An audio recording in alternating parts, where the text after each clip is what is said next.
शहीद भारत को बर्बाद करने की योजना लेकर जो आए हैं, जिन्होंने निहत्थे निर्दोषों पर सीधी गोलियां चलाकर जम्मू कश्मीर की संस्कृति को बदनाम करने का काम किया है, वो बख्शे नहीं जाएंगे।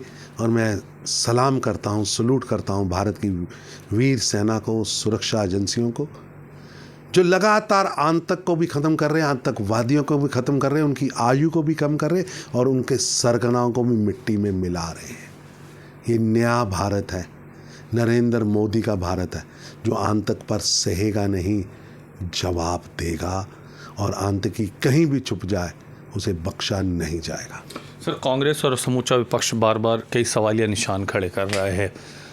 जिस तरह से बार बार कांग्रेस और ये विपक्ष सवालिया निशान खड़े कर रहा है, लगातार ये भी कहा जा रहा है कि सरकार ने सेना का मनोबल गिराने की कोशिश की। ऐसा है कि लगातार देश की सेना के सेनापति, जनरल्स मीडिया के सामने आकर ऑपरेशन सिंदूर का सच सामने रख रहे हैं और कांग्रेस के नेता अपनी वीर सेना के सेनापतियों पर प्रश्न उठा रहे हैं, उनका मनोबल गिराने की कोशिश कर रहे हैं। आप क्या कहना चाहते हैं कि जो सेना के ऑफिसर्स कह रहे हैं वो झूठ कह रहे? ये देश के अंदर आर्टिफिशियल भ्रम व आर्टिफिशियल भय जो कांग्रेस पार्टी पैदा कर रही है, ये दुर्भाग्यपूर्ण है। ये वही लोग हैं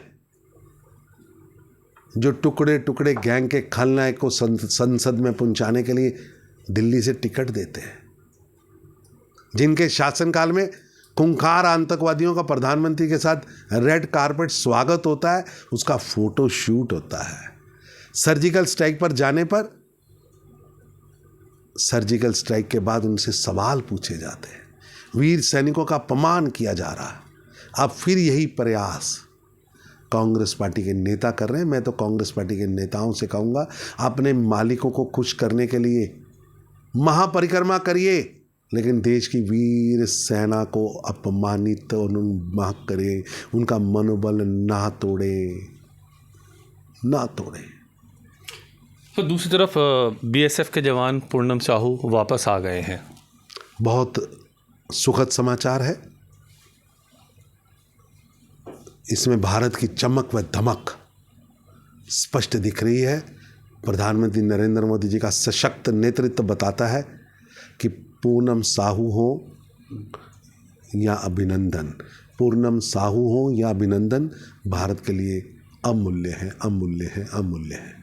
एक और आखिरी और अहम सवाल लूँगा सर, आज जम्मू कश्मीर की आवाम को आप यहाँ से क्या मैसेज देना चाहेंगे? क्योंकि जिस तरह की कार्रवाई लगातार हो रही है, आवाम सुनना चाहती है कि दिल्ली से क्या हो रहा है।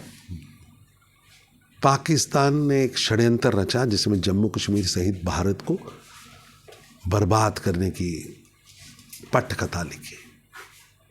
निश्चित रूप से आज पाकिस्तान को उसको करारा जवाब मिला है।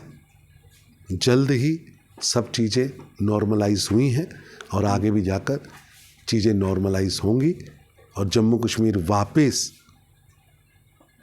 टेररिस्ट कैपिटल के बाने को तोड़कर टूरिज़्म कैपिटल की ओर जो बड़ा था, वापस हम टूरिज़्म कैपिटल बनेंगे। जम्मू कश्मीर को दहलाने वाले बख्शे नहीं जाएंगे।